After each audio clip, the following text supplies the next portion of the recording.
Does your culture suck, and how to get cultural alignment to increase sales today? If you don't set the culture, somebody else is going to set the culture for you. People a lot of times, like if they don't want to grow or if they don't want to become a different person, you can't force anybody to do anything. Hey, how's it going? It's Tim Brown. This is the Hook Better Leads podcast, and today I've got Ronnie Lollar of Avco Roofing and a few other things. Yeah, How you doing, sir? a few other things. Doing great. Yeah, it's awesome. Doing well. How about Talk to me yourself? about those other things real quick. Yeah. Very So good. I'm doing very good. yeah. Also with Roof Warrior, we have a platform that sales transformation group, Ryan Groff and his team over there, that we do a residential sales training for contractors, more specifically targeted towards door-to-door sales. It can be retail or insurance based, but it's more on the door-to-door sales side of things. And so we've got video courses there. We do in-person live events, things like that. Also involved with the catch-all, help out over there with the sales team and other things like that. So those are a couple other additional things to Avco. So we were talking about, does your culture suck, and how to get cultural alignment to increase sales today? And I think this is an under talked about topic in roofing, the idea of culture. Like, I'm sure you've seen it, and I think it's hard to make a great culture, sometimes because of the 1099-ish culture of roofing, where everyone's not all hanging out. Maybe we get like a weekly meeting or something like that, and some Right. tomfoolery, but then like we're all kind of off to the races. So why Sure. do you think a lot of roofing company cultures are rough? Like, what do you think? What do you think that issue is? Like, you know what I'm talking about? Like the salespeople are like colluding to start their own roofing company. Well, Sure. there's stuff going on. We got weird back channel chats. Like people are saying some crazy stuff about the owner. It always happens. It feels like it's very Yeah. common in roofing. So what's going on there?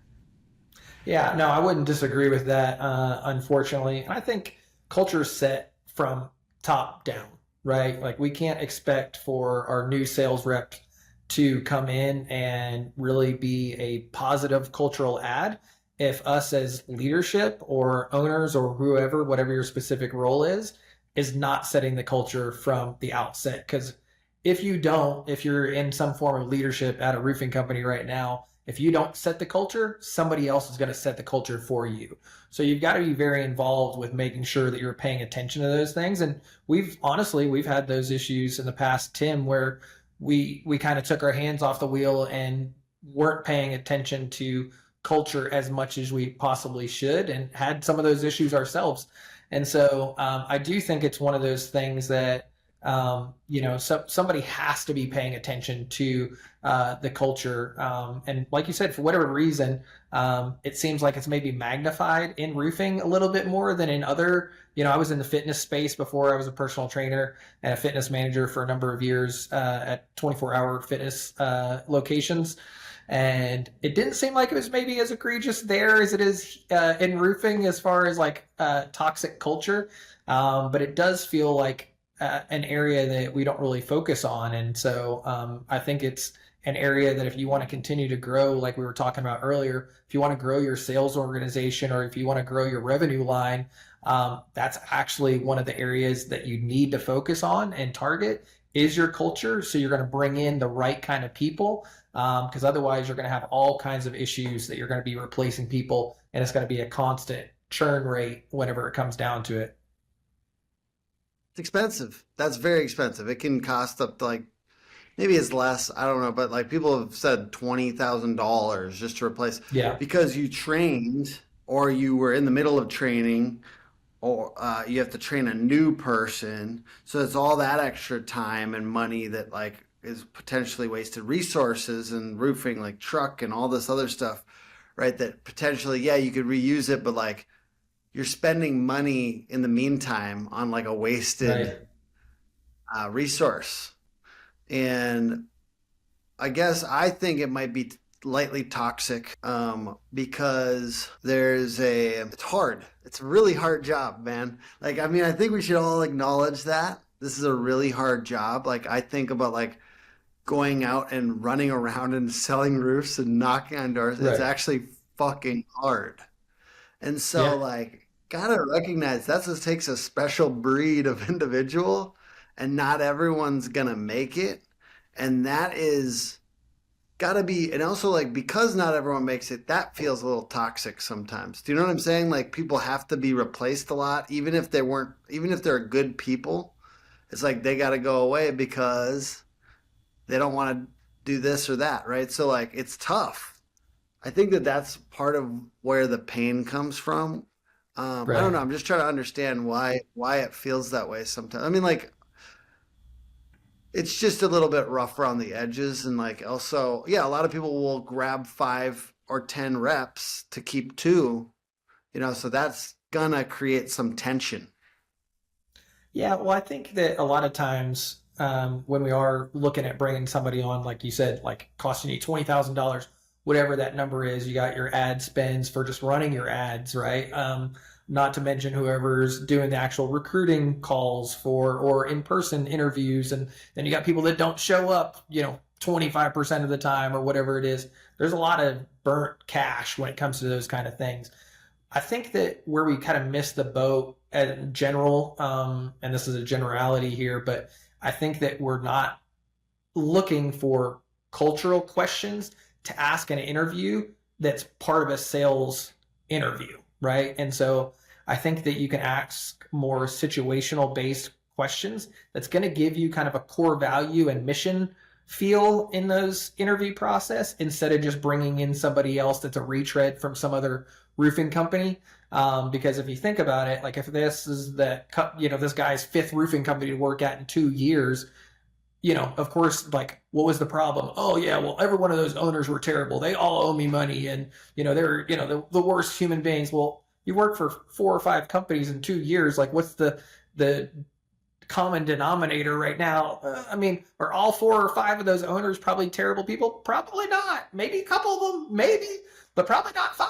Like you're the one common denominator, and so yeah, Yeah, I just wanted to agree. I think about that a lot, and I think somebody's gonna be offended here.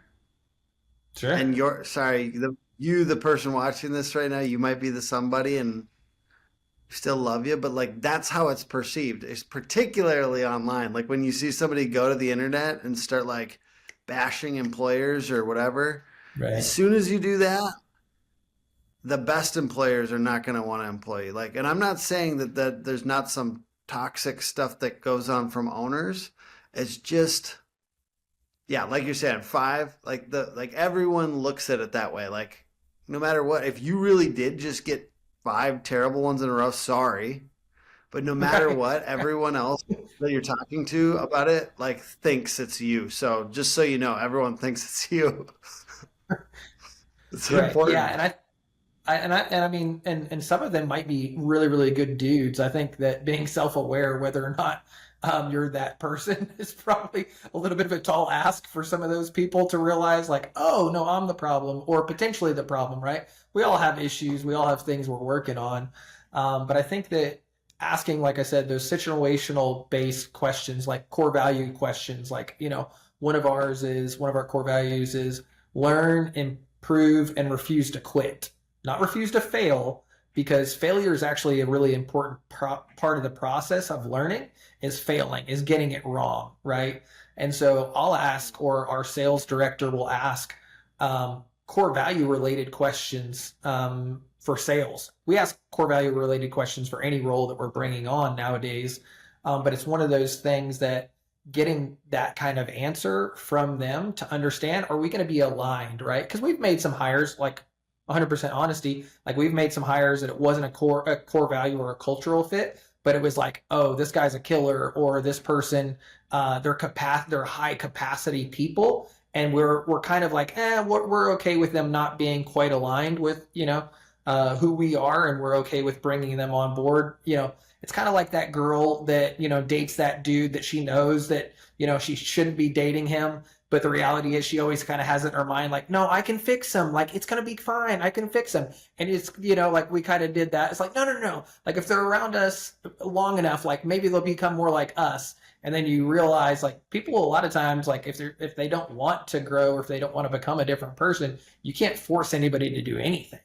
And so I think interviewing and, thinking about it from a cultural perspective of as you're interviewing salespeople, looking at it from that lens will actually increase your revenue numbers because, like you said, you're not going to have that churn rate that everybody talks about. Oh, it's a 50% churn rate for for new hires. If you're door knocking, you don't last in this industry for longer than 9 months. Well, okay, well, why is that? Like, should that be the actual number? Like, is that the actual number? And if so, what does that say about us as an organization when we're helping people getting into the industry? What does that say about our leadership? What does that say about our coaching? What does that say about who we are as individuals? Where, like I've been in the industry for 17 years and my first door knocking sales gig in roofing, I got dropped off at the end of the driveway and was told, hey, figure it out kind of thing. And, I had just quit my base salary job with commission selling insurance with my wife was pregnant with our They first brought you kid. to the driveway? Yeah, they dropped me off They at the end of brought the you all the way driveway. to the driveway, dude? I That's pretty know. good compared to. You're not wrong about that part. Yeah, they at least got me to the driveway. But I mean, yeah, my wife's home pregnant with our first kid, and we're living in a 450 square foot apartment, and there's no plan B. I've burned the bridges. It's like thinking back to the Revolutionary War, where it's like there's no going back to Mother England. There's no going back to that last job. I already burned that bridge, right? Like not because I didn't leave well, but because they didn't want to have me back because I quit to take another opportunity. So it's like there's no plan B. There's no safety net. I have to figure this out. And I can either like now I wouldn't want to go back and change that, but it also helped me learn that that's not what I want for other people either, right? Like I don't want that for other people coming into the industry and this is their first time maybe even being in sales, or maybe this is their first time being in roofing, right? Or maybe this is their first time ever knocking a door. Well, that's that. Let's not let our side of things that we can control really fall short there because we aren't willing to look ourselves in the mirror and say, hey, these are different areas that we need to get better at. And leaders as a roofing company, these are areas that we need to really focus in on and get better at. Contractors love the catch-all because it makes every single one of their roof builds easier and more profitable. Protective netting wraps facade and landscaping to prevent from left-behind nails and damage. Homeowner referrals bring you more jobs, and insurance supplements bring you more profits. But my favorite part, the branding. And I think some people hear the like hiring based on core values and they think fluff. But if that's fluff, then you have shitty core values. Like you need to get them so tight that you would hire on them. So if you look at that and you say, if you ask the question, give me an example of a time where you showed this core value and it's not a good question, it's not a good interview question, then you probably need to upgrade your core values to the point where you can hire based on them because they should be functional. Like core values are best when you can hire on them because then you look back and if 3, 6, 12, hopefully you can fire them before 6 months. But if you look in 6 months and you look back and you're like, you said you were this and you have shown me clearly that you're not. Like I do think that like they're best when they're so clear or like even a little like some of ours, like some of them, people disagree, and that's good. Like one of ours is scrappy. Some people, I've been in an interview before, and they're like, I don't know. Like that one is like they should have seen it on the job post, but like that word doesn't like resonate with me. Like, okay, well, then you're not the person. You know what I mean? Like it's okay, but we are scrappy. We are motherfucking scrappy here. Yeah. And that's just us. And that's okay that you're not that. We love you, and I'm sure you will find an amazing place. but But it's just not here. yeah, I think that like yeah, upgrade those to the factor, upgrade those to the point where you can hire on them. Okay, my next one is the culture question. How do we define culture? Like, what is culture really? And how do we create a strong one in the organization? But first, how do you define it? Yeah, so I think with culture, it is kind of somewhat ambiguous, and so it's kind of hard to like almost put it in this perfect box, and you're like, yep, this is what culture looks like. I think culture, the way that I think and see it is culture should be kind of that heartbeat of the company of like whenever somebody comes into the company and they're a new hire and they're like, oh my gosh, this is totally different than any roof. Like I didn't even realize this was like a roofing company, based off of how you guys are interacting with one another, where like how you guys treat each other, how you're kind and courteous, and you prefer one another. Having somebody come and shadow you for 24 hours, I think would actually tell you a lot about your culture as a whole. From an outsider's perspective, because I think we have like rose-colored glasses where we think our culture looks exactly like the way that we designed it or drew it up to be 5 years ago or whatever. And so I think that it's kind of that lifeblood that flows throughout the entirety, because as the guy that runs the company, on a day-to-day basis, I can't be the only person that's moving the needle on culture. I need everybody to be a part of that. I can create the vision, cast the vision, and talk about it and continue to keep it at the forefront of everybody's mind and making sure that, we're kind of, heading in the right direction with it.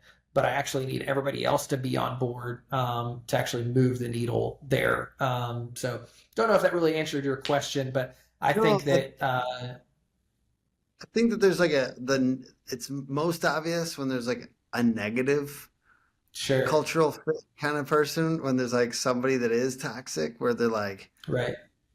like I wish I could tell those people like, if the culture is bad, you're part of it, because you have every ability to affect the culture in a positive way.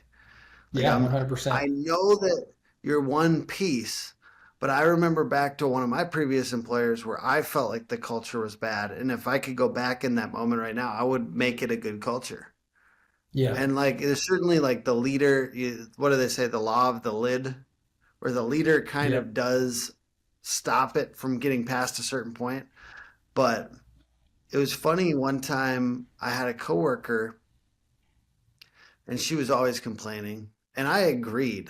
I agreed that the leadership was off, and I agreed that we were doing stuff wrong, all this stuff. And then one day she left, and I look around, breathing in and out, a beautiful morning, birds are chirping, and life is pretty good at this company. Yeah. And Right. I agreed. Right. I agreed, but it's kind of funny how we let it become negative because we're listening to negative people. And so I just want to encourage people that might be watching this to like, who are you hanging out with in the company? If Right. it's currently negative for you right now, could you hang out with some different people that are that are gung ho, that are having a good time? Because if we're gonna be here, this is my thing. If we're gonna be here, let's have a good time. You know what I mean? If we're gonna be at this company, whatever it is, 100%. like let's try to make it better, and like let's move it down the field a little bit. Like let's not like get stuck where we're constantly like, yeah, we could take qualms with leadership, but if you're always taking qualms with leadership, when you go out on your own, it's weird. Some of those problems come with you. You know what I mean? And that's what I realize now after experiencing that I brought a bunch of the problems with my previous company with me, and I had to work through all those over the last 7 years. Like some of them, I was part of the bad culture Right. sometimes. You know what I mean? Like Well, and it's so obvious when you go out on your own, when you're like, oh, right. I'm part of I, this. I think I mean I agree with you 100%. Life is too short not to enjoy where you work and the people that you work with.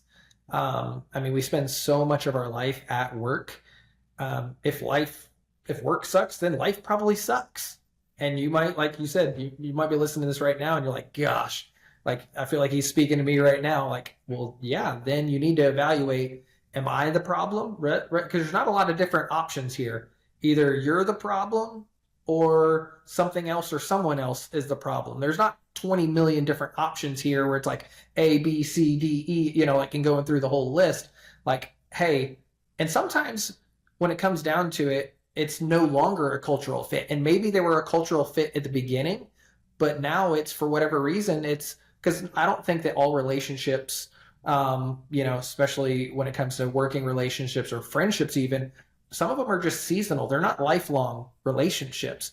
This was a good relationship for this season, and it's okay no longer to have that relationship any longer. And that took me a long time to learn. Like, whenever a friendship would like terminate, or length of time that kind of took its course, like, I was like, man, did I do something wrong? Like, am I a terrible person all of a sudden? Have I changed? Like, did they change? And sometimes it's just like, hey, it's just no longer the right kind of relationship. And so it might be time to move on.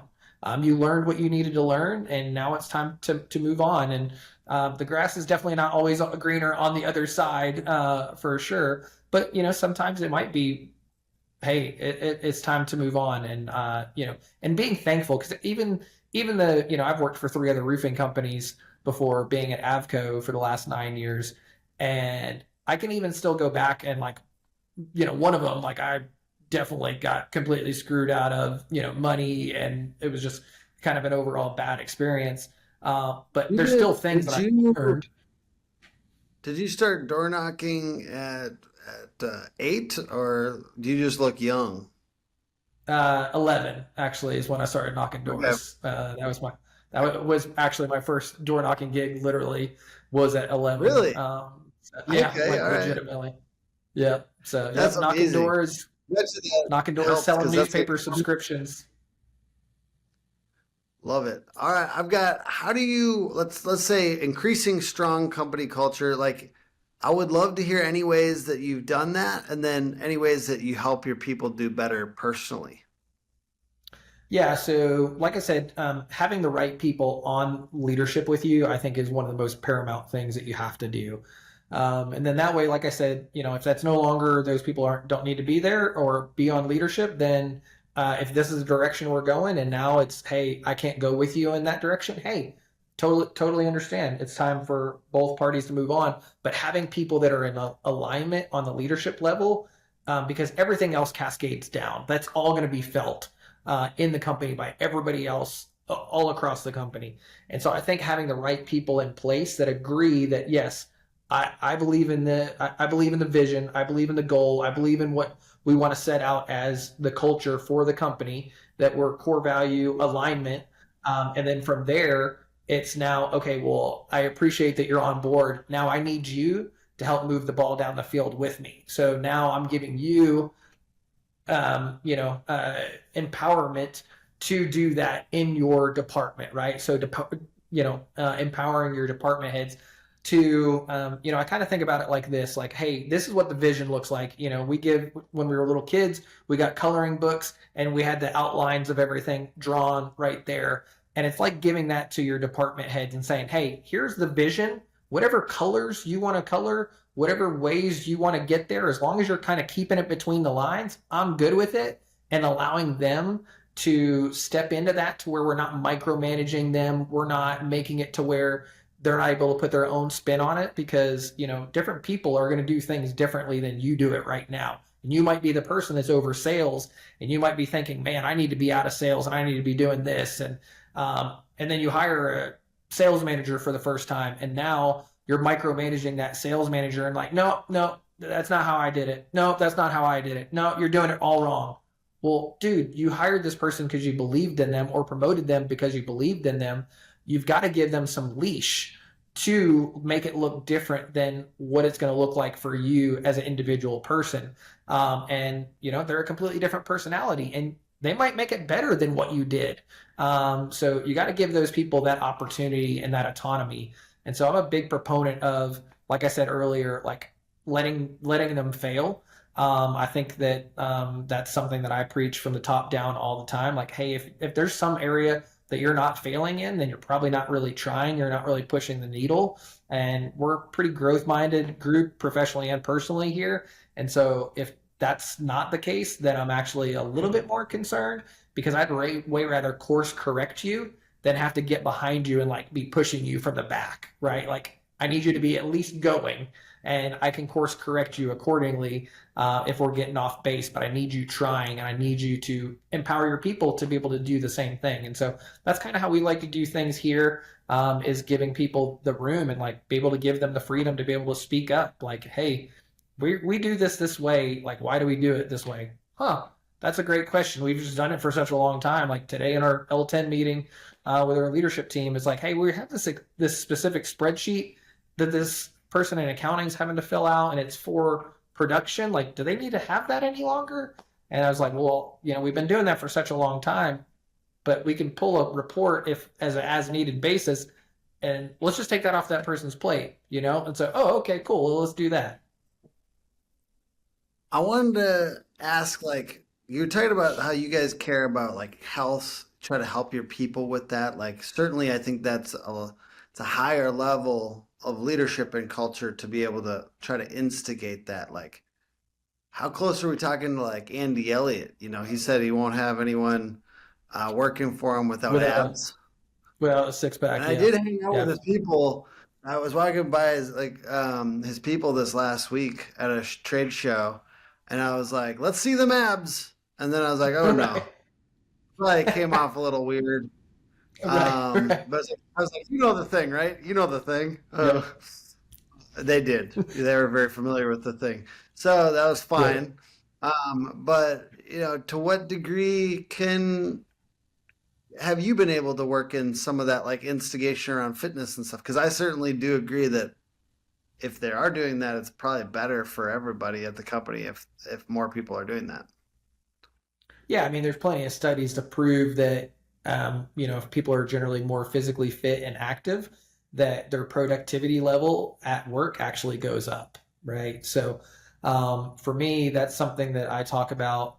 And you have to be careful with how you talk about it, right? Like, you can't be like the bro that's, coming from the gym and being like, well, all you rest of you losers that aren't out here working out with me at 5 o'clock in the morning, pretty much your job's at jeopardy. Like that's not going to be helpful, right?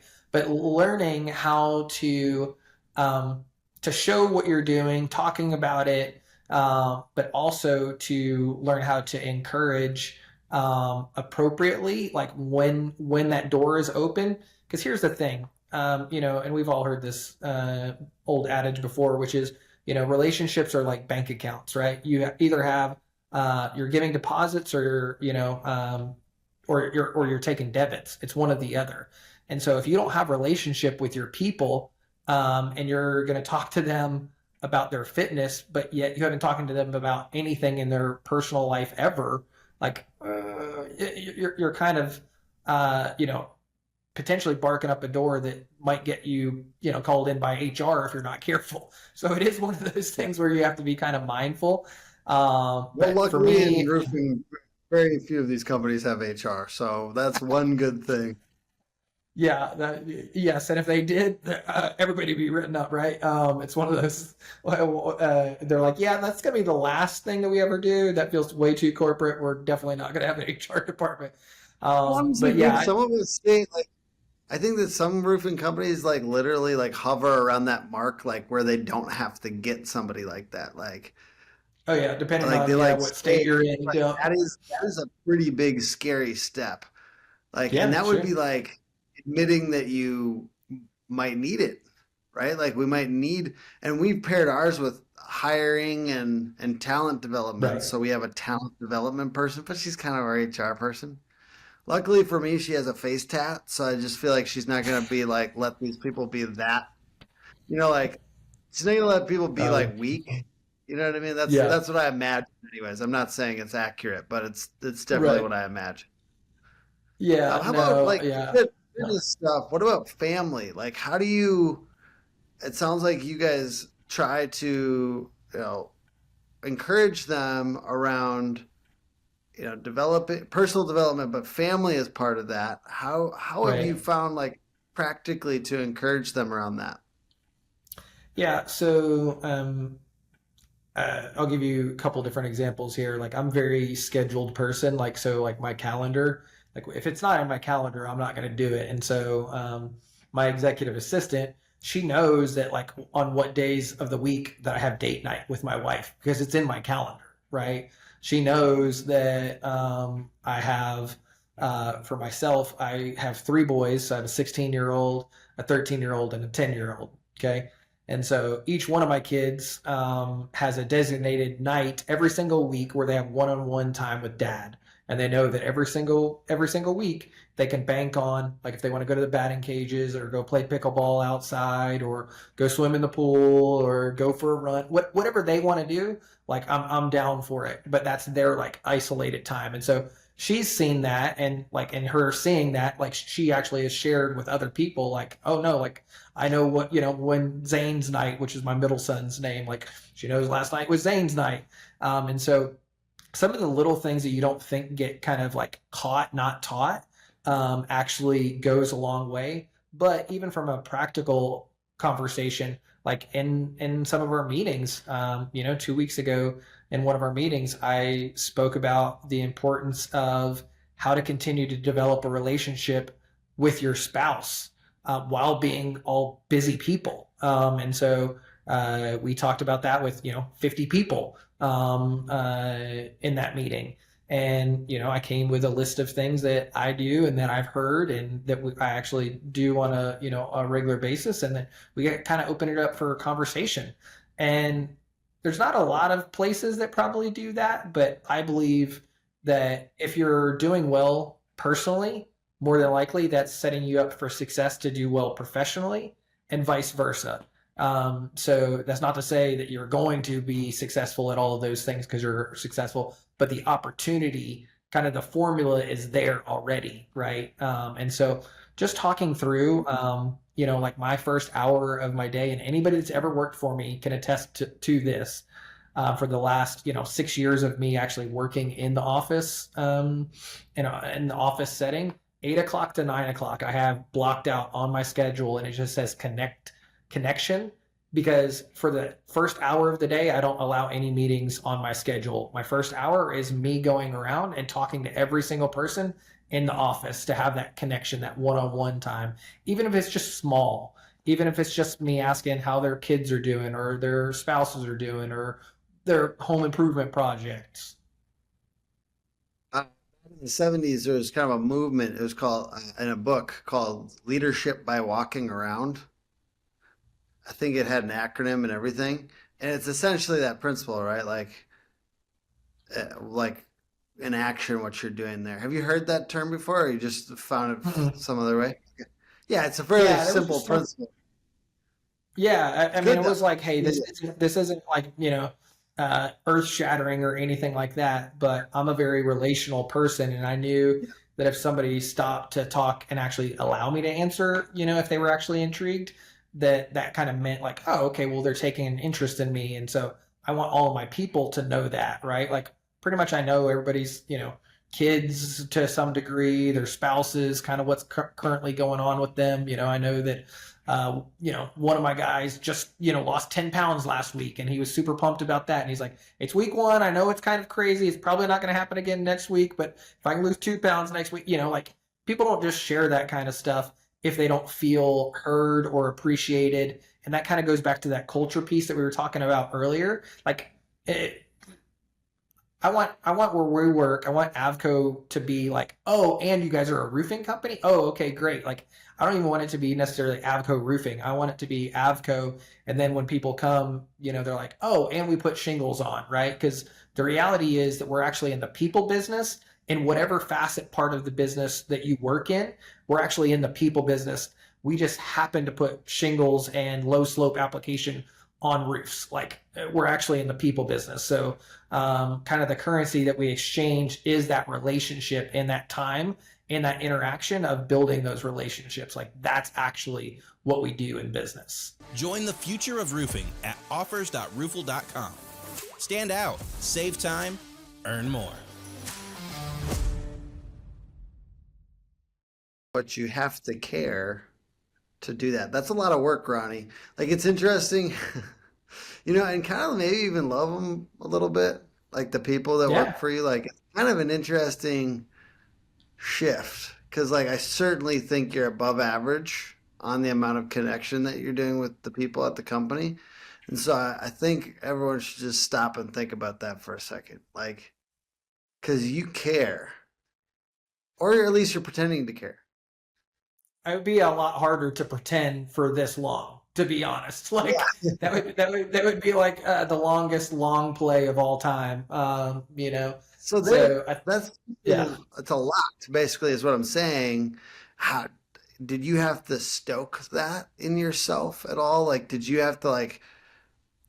Because I naturally am like a little annoyed by people. You know what I mean? Like, and I'm sure I'm not the only one. So like sure. to care sometimes takes a little bit of work. Yeah. Did you find yourself kind of like try to instigate that within yourself or like increase it? And is there any ways specifically that you could share to do that? Yeah. So I think I'm kind of a little bit more naturally predisposed to being, I'm an optimist. My wife is she calls it a realist. I say she's a pessimist. It's kind of a running joke. Generally people that are pessimists consider themselves realists I think she just thinks I'm kind of ridiculous sometimes, which is great. But I tend to naturally have that in me.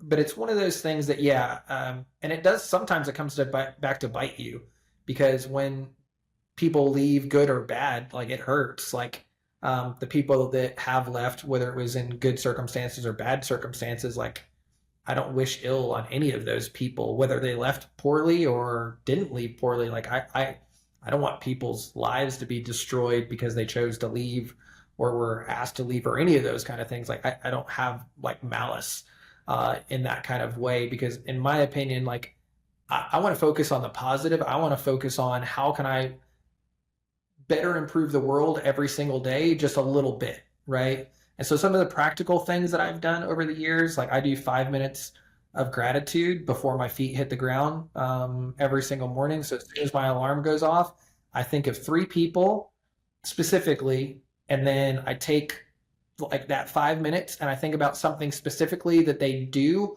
or are as a person, and I pray about that. And then later in the day, I send them, like, one of my favorite things about Apple is like I'll send them a voice memo like, "Hey Tim, I was just thinking about you today. I really appreciate you. I really appreciate, how genuine of a person you are, yada, yada, yada. And just wanted to let you know I was thinking about you." 20 seconds, right? It doesn't actually cost me anything to do that because a lot of times I'm doing it as I'm driving into work or going to lunch or, in between sets when I'm lifting weights or whatever that looks like. And I've been doing that for like the last 2.5 to 3 years. And it's really just kind of reframed how I start my day because now I'm just starting in out of a positive overflow of like my heart's is thankful and I'm grateful and I have gratitude, not for me, but for somebody else. And I do that. And that really has like made a big difference, even though it's just such a small thing, but doing that has really kind of like just, kind of started that. And then, like I said, I do have like I use Streaks as like kind of a goal tracking app. And like one of my things that I try to do every single day is that I try to encourage, it says specifically that intentional encouragement towards someone daily. And so like that's my goal is every single day, whether I see them in person or, like thinking about somebody like Benny Fisher, like I'll randomly send Benny a message like, "Hey bro, I appreciate you. You're such a cool dude. Thank you for everything you do." Something like that. But it puts me in a positive mindset to where I'm not just focusing on me, right? Because we all have our own problems. We all have things that are going on. Every single one of us does. All of us have skeletons in our closet. All of us need to go to therapy more, right? Like there's all of those things that are going on in our lives. And if we can get outside of our own head sometimes and focus on somebody else, I think that in turn, we actually become better people for that, you know? 100%. These things I absolutely wholeheartedly agree with, and I think, frankly, they should be talked about on more roofing podcasts. I mean, I really believe this stuff, and I appreciate it. Got two or three more questions here. Let's go a little bit more rapid fire. I don't want to. I want this maybe to land around 45 minutes or something like that. Um, Okay. we talk about culture. There's a back and forth. There's people with great character.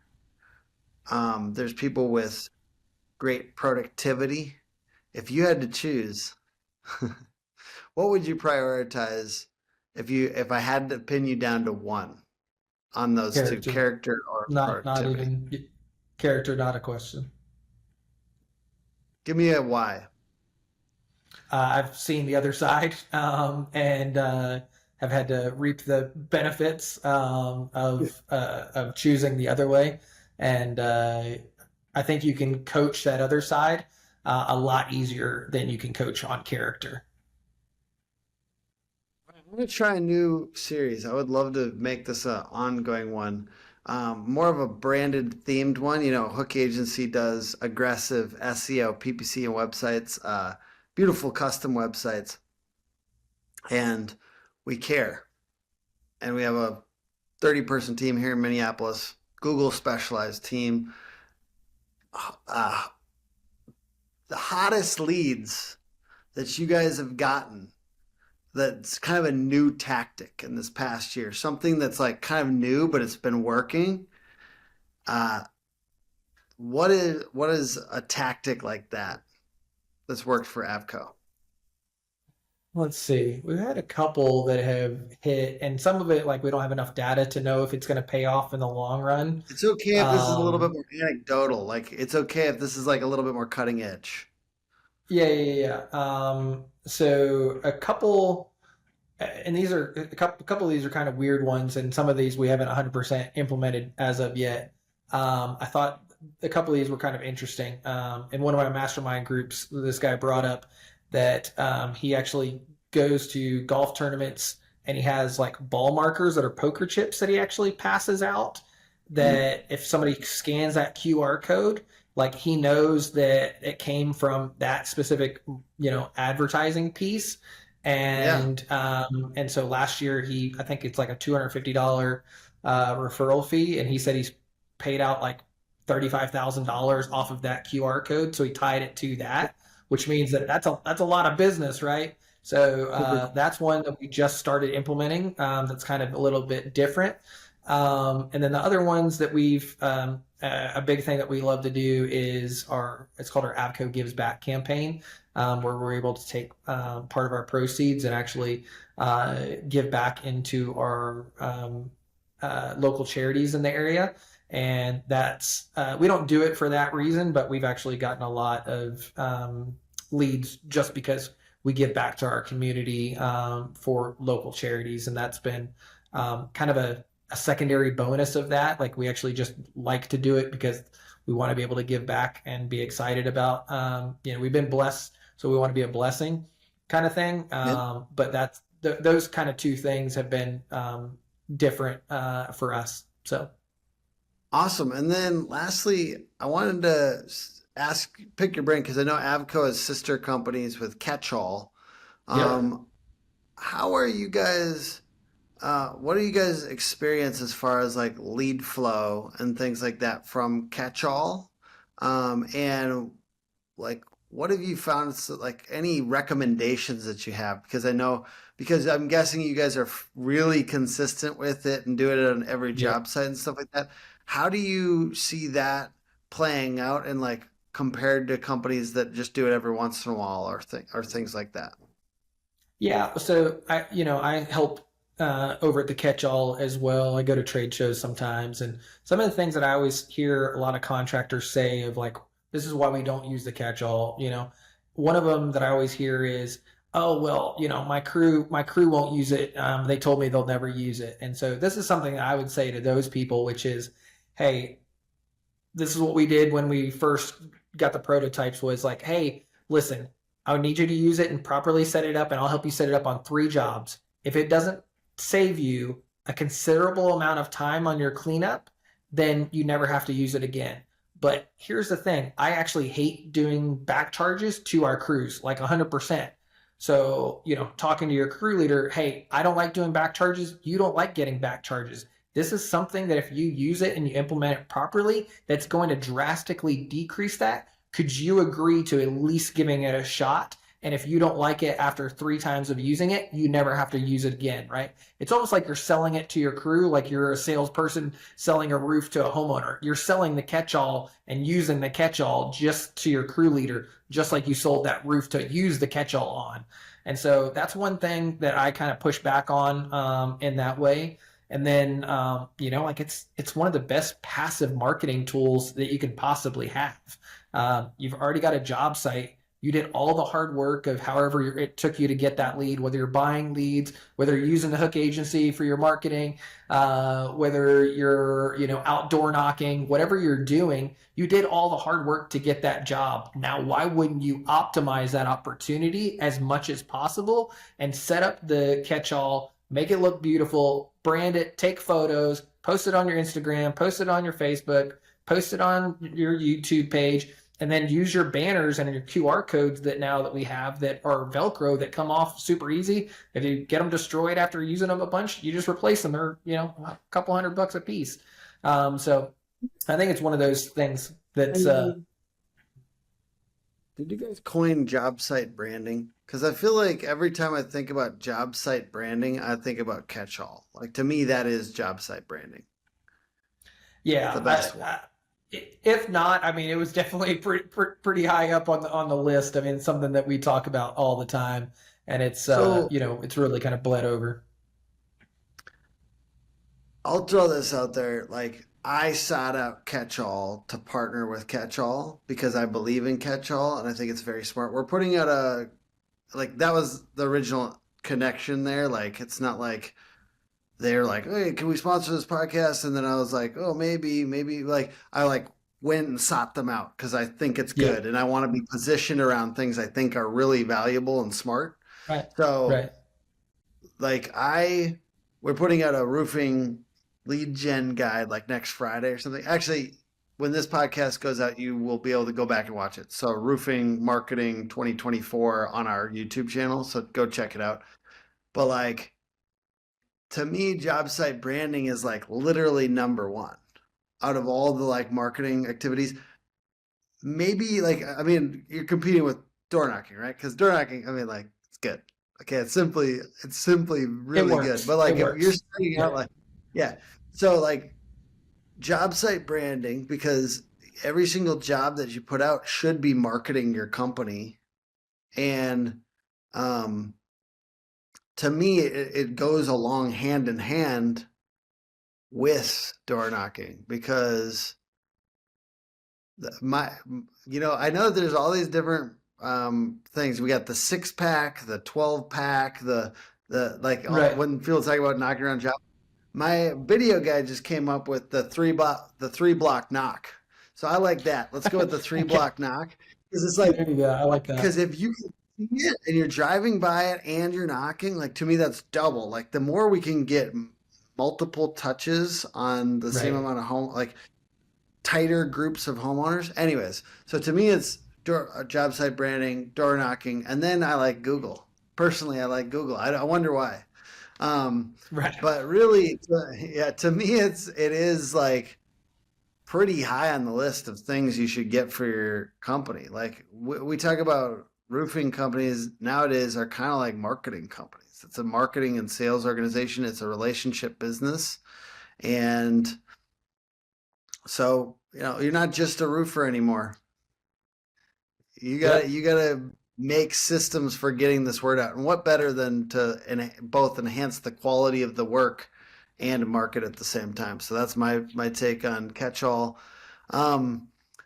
I really appreciate this conversation. We really touched on a lot of things. We talked basically about toxic culture and getting cultural alignment.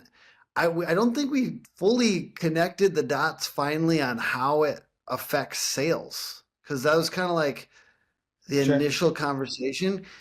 When you do these things well, why does it create more sales for a company? Yeah, so I think that when you have the right kind of culture, you're going to draw the right kind of people. So that's kind of the start, right? And when you have the right kind of people doing the right things, then you're going to produce revenue. And like I mentioned earlier, I believe that, we're in the people business and people want to buy roofs from people. They don't want to buy roofs from like monstrous sales organizations. They want to buy them from people, right? And so whether it's the salesperson that's there or whether your face as the owner is plastered on all your advertising or your website or whatever, but those revenue numbers are going to increase because you're able to retain more people, right? Because revenue's nice, but EBITDA is better, right? Your net revenue, your net income at the end of the year is a better number to really reflect off of, right? Because if you're a $100 million a year company, but you're keeping 3 points, like, you could have a lot less and do a lot more, right? And not have all the exposure and liability. So if you are actually, bringing on the right people, you're going to retain them. So therefore you're going to make more money because you're not having that churn, that $20,000 that we talked about earlier, right? And your sales are going to increase because the longer somebody is with you, the more efficient they're going to get with their job. And when at our company, the longer you're here, the bigger revenue jobs are every single year. Like we have one guy last year, his average job in Dallas, his average job last year was $45,000 roof. Like that was his average job. And he sold a lot of jobs. And it was $45,000 was his average job in Dallas. And so now, did he start there? No, but he stayed here and he's become efficient and he's become effective. And that churn that we talked about isn't there. And so that revenue number has just continued to creep up because of he's a cultural fit and he aligns with what we're doing. And so you're going to draw the right kind of people if you're doing the right kind of things. Yeah, I think that's cool. We kind of like how we brought it all the way back to profit, which is a long road in a way. If let me summarize and you can correct me if I'm wrong, but like by increasing culture and caring about your people, you're going to retain them longer, which makes a lot of sense. And if you retain them longer, you're going to spend less money on all that recruiting and they're going to get smarter. I like talent density. Talent density goes up and Yeah. thus you're making more money with less people potentially and being more profitable because at the end of the day, we're kind of in it for some profit, hopefully. And Right. so I can really see it very clearly. Culture is a big piece to being profitable, Yeah. which I No, like. 100%. Yeah. And culture, like motivation. Way to bring it all in. I mean, like culture, like it has so much to do with your people's motivation. You know what I mean? Like, and like sales, if they're motivated and like inspired, maybe even they could really make more sales too. I wonder, I wonder the average, like in your guys' company, this will be my last question. Sorry, I'm just picking your brain. Your best salespeople, do they seem like inspired, like, or is it just discipline? No, it's like our top salespeople like genuinely love the people they work with and they love the company that they work for. Having those conversations on a weekly basis with them, and you can tell when people are being, genuine or, giving you a load just to get you off of, but when you're hearing people talk about like, man, my wife, like our lives are completely changed. We were able to go on vacation for the first time ever. And now like you can almost like feel the weight that they've been carrying for 40 plus years or however long it took them to get this opportunity to where, like, man, like I'm so thankful. I'm so appreciative for you taking a flyer, taking a risk on me, because I didn't have sales experience, right? Or whatever that looks like. And you can tell that those people like are being real. They're being authentic with sharing that. And so I think discipline can play a part in it, but I think that if you actually enjoy doing what you do and the company you work for and the product that you're offering, like it's a way easier sale than if you're like, man, like I really don't like being here, like I work for a terrible owner, or the shingle that we put on is like the worst shingle in the market, blah blah blah. Like if you don't have that energy that you're going to go try to knock doors with later on this afternoon to make a new sale is going to be pretty low, right? And so everybody's going to feel that. You're going to feel that. The homeowner or prospect at that time is going to feel that at the door, and nobody's wanting to buy from somebody with that kind of energy. Kind of goes to the same value proposition. It's on the roof store. So if you the roof.store, and I promote catch-all on it on the thing because I'm like, this goes well. I don't know if I actually don't think it's actually going to take off, by the way. I just think it was fun to make a physical product. Yeah. Um, Sure. but it has our logo gigantic on it, and then it's like bright yellow. So it's bright. It's just Google bright ass underlayment, and you can check that product out. It pairs well with catch-all. And Yeah, I'm sure it does. I'm sending out to a ton of influencers and stuff like that this summer. So if you get a couple houses worth of underlayment in your mail soon, I'm asking you to make some videos with it. Yeah, nice. All right, everyone. Thank you for being on. The podcast is put on by hookagency.com. Hook Agency all over social media. Ronnie, you the man. Thank you, brother. All right. Thanks, Tim. Appreciate it.